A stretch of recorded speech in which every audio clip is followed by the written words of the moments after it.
Hi, I'm Carol O'Donnell here at the Gardening Education Center in San Mateo, and I'm going to tell you about trellising your indeterminate tomatoes with the post and twine method. This method allows better sun exposure and access to pests and air, so it's more beneficial than a round cage in some cases. I use 8-foot long T-bars, and here's a T-bar, and it does have a plate at the bottom to prevent it from lodging over, tipping, and these little nubs, which you'll find helpful. I use this post pounder to put them in. Place them 2 feet deep, burying the plate so that you have a sturdy pole.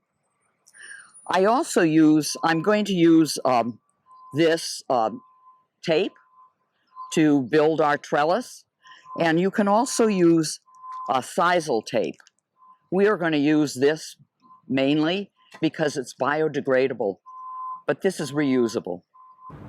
Drive these posts 2 feet into the ground for stability, and drive one pole every 4 to 6 feet, and in between no more than 2 tomatoes.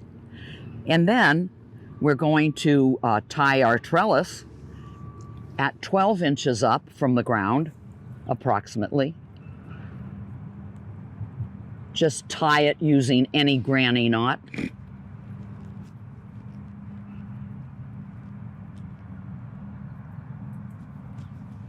And I'm going to run it down to the next pole, the next T-bar,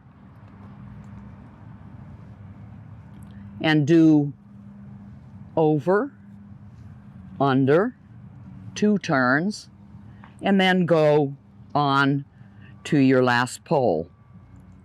Okay, now we're going to go down this side,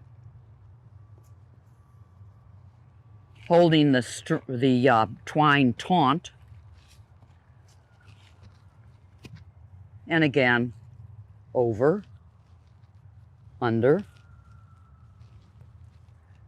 and so on till the end. And then tie it off down at the end, over, under,